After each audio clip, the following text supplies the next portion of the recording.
suck up to the Republicans in Washington. So Donald Trump called Mikey's opponent 100% MAGA. Not a great endorsement. When he was asked to give the Trump administration a grade, Mikey's opponent said they deserved an A. Don't boo. I mean, I know there's been great inflation, but really, an A. This is the best we could do. These are the same folks who put secret war plans in a group chat. You don't think there's anything they could be doing better? No room for improvement? She's going to make tech companies do more to keep kids safe online. She'll invest in high-impact tutoring to get kids who are struggling back on track. And she's going to make sure you can see exactly where your tax dollars are going and whether the programs you are helping to fund actually do what they're supposed to do. Mikey will work with anyone if it helps the people in New Jersey. And she will listen to everyone too, whether they voted for her or not.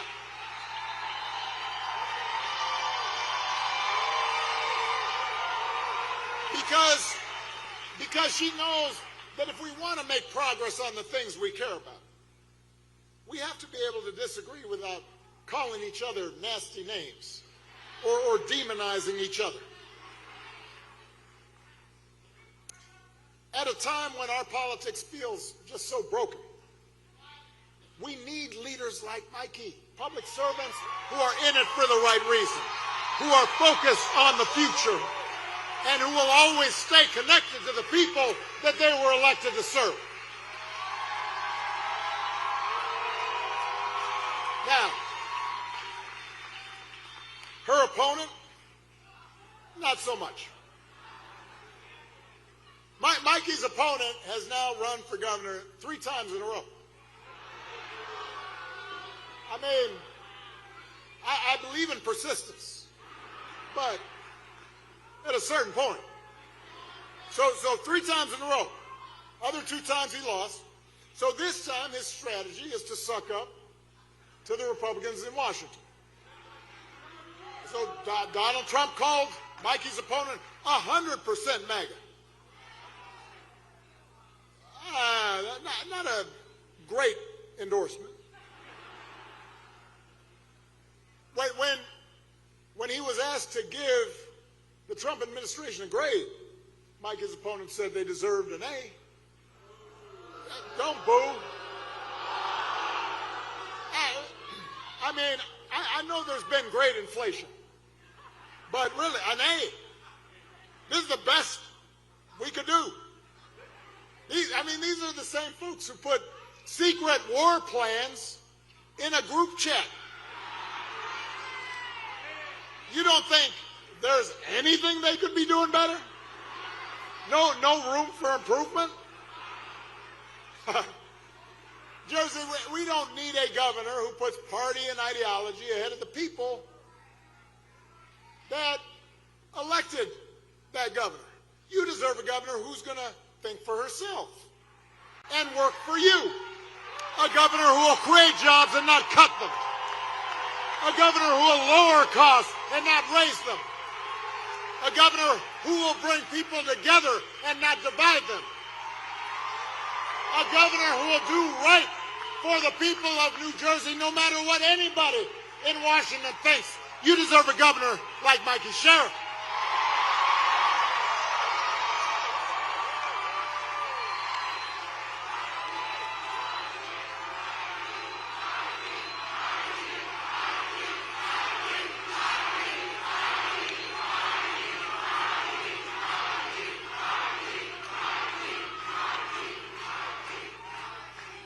I'm going to bring it down a little bit here.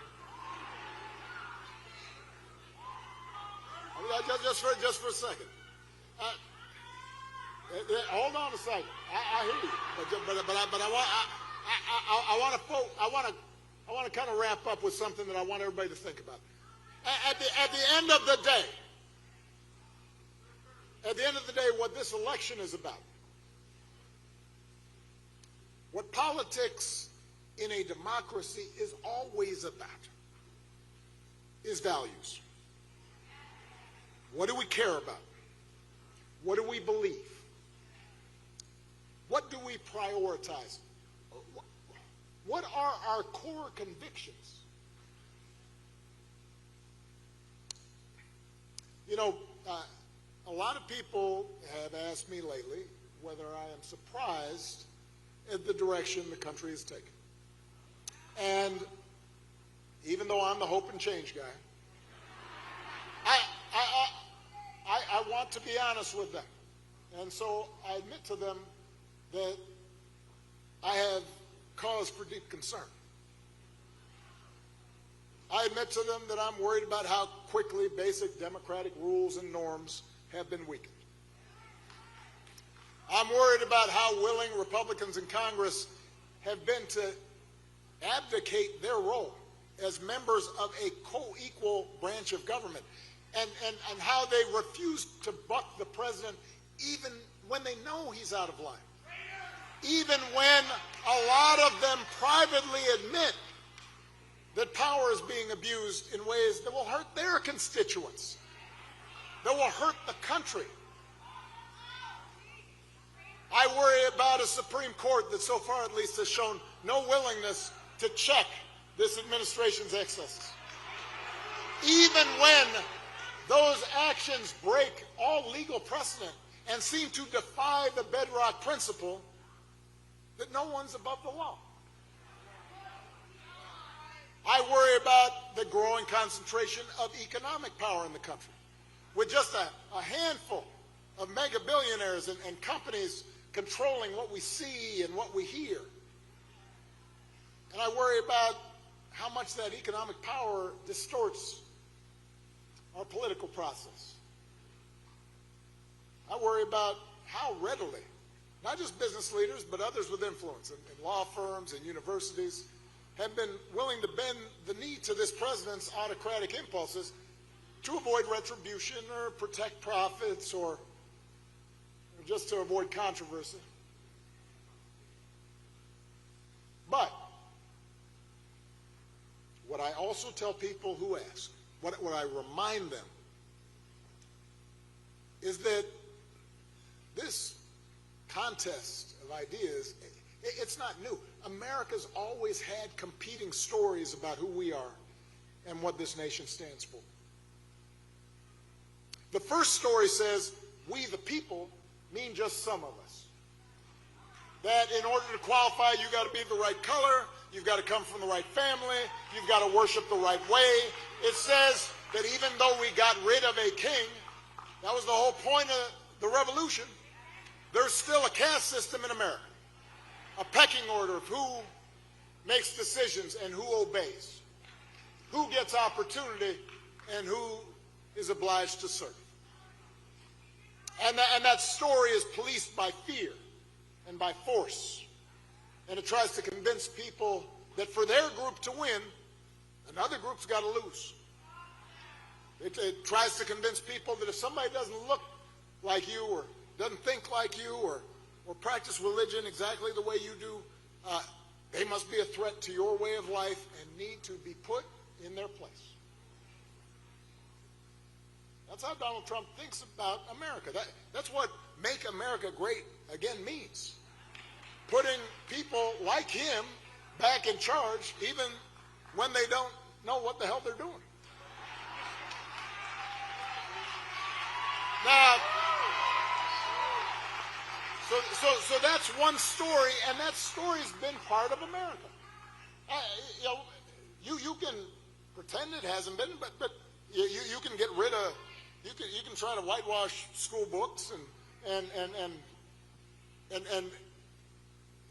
go to national parks and say, let's get rid of that, and that sign that says Native Americans used to live here. You can do all that, but that story has always been part of America. And that story isn't even new. It isn't even uniquely American.